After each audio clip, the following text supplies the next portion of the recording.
Analyzing control system behavior. So remember, now we are just studying about frequency considerations of electronic systems.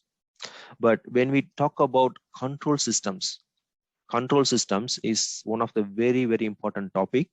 Of course, that is a separate subject, so that you need to study a lot about control theory and control systems. So in control systems, we always have the main system, and also we have the feedback path or feedback system.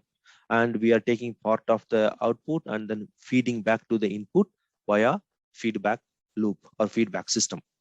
So in this kind of control system, we have to analyze the system response more properly. So there are several methods to represent or to analyze the control system behavior. For example, we can use this Ruth Hurwitz. So in this kind of situation, we have to use this kind of notation to represent the system response in S domain. S is equal to pi plus j omega. Similarly for root locus and Bode diagram S equal to j omega, that we know that just before I showed you in the x-axis of this Bode plot.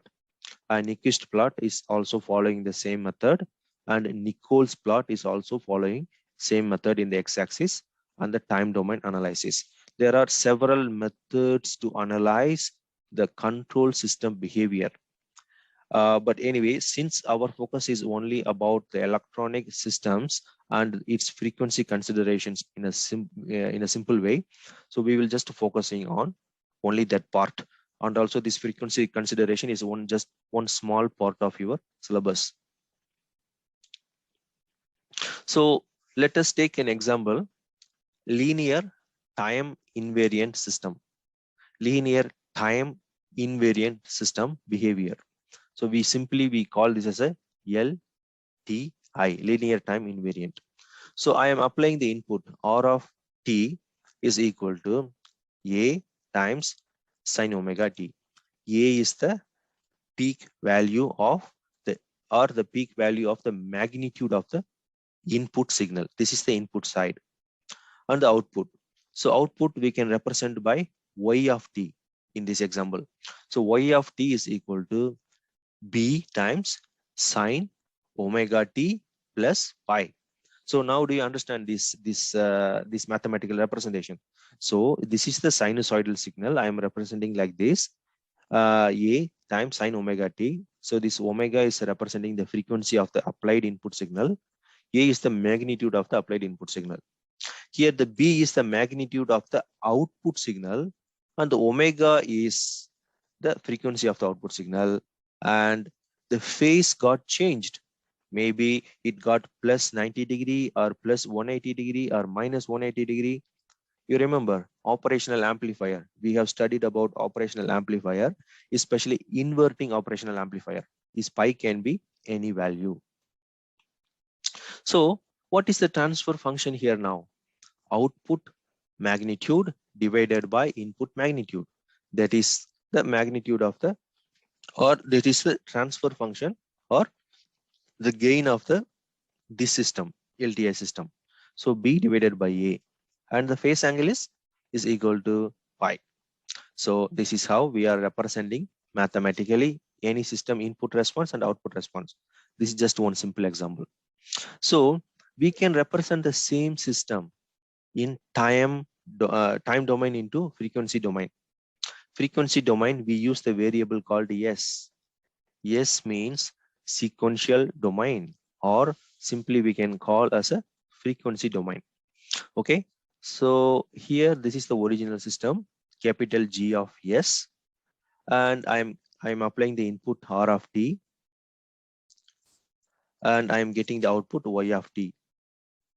And I need to do the feedback because this is control system theory in this example. So just I am taking fraction of output and feeding back to this input via this feedback system or feedback block. So feedback block is represented by capital H of S, and then this output is we are feeding here, and here maybe we have some kind of adder or mixer. So this will mix this current input and this fraction of the feedback signal, and then applying together to this system. So now how can we represent the system response? So in here you can see, here in time domain we represent this as a small y of t, but in S domain we represent the same signal as a capital Y of S divided by capital R of S. So the same output divided by input is equal to G of S divided by 1 plus G of S H of S. This is the G of S is the output, G of S is the output, because Y of S already we represent as a capital G of S. So in the time domain we can also represent then this as a small g of t, but now we are talking about in terms of S domain. This is time domain representation of the output, and now we are representing the output in S domain. The same output we are representing like this, capital G of S. So G of S divided by 1 plus G of S H of S. So G of S H of S. So that is the input. So because you are adding here, right? So you are getting this H of S and G of S. G of S is coming from here. So this part of G of S input is now G of S into H of S, that is 1 plus. So that is how we represent this in S domain. So this S, so now we are using new label called S, right, in the S domain. So what is S? This is one complex representation. So S is equal to pi plus j omega. So this is what actually this is the idea was given by this guy Bode. So S is equal to pi plus j omega. So if we consider this pi as a 0, then S is equal to j omega. So now this is the complete transfer function of this LTI system in S domain. So what is the magnitude now? Magnitude is equal to modular of G of j omega. S is equal to j omega divided by 1 plus the complete whole modular 1 plus G of j omega H of j omega. S is replaced with this j omega. So this is called the magnitude, and the phase angle is the angle. The same equation we are writing just with the angle. This is to represent the phase angle. Phase angle of G of j omega, the whole phase angle of 1 plus G of j omega H of j omega. So this is you may wonder like why I write this in this way, because this is the standard way to write.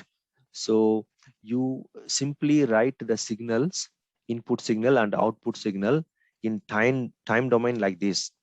But in S domain, we are writing the same signal like this. So Y of S is equal to G of S, this one, and then the R of S is equal to 1 plus G of S H of S. The reason why where this H of S comes from, that is why this block diagram is showing this block diagram. So this block diagram is giving us this equation in S domain, and based on this equation we can find this magnitude and phase angle. Anyway, this is the steady state response. Now I think we will move on. This just you have to remember the signal representation. So we are representing the signal in time domain and S domain.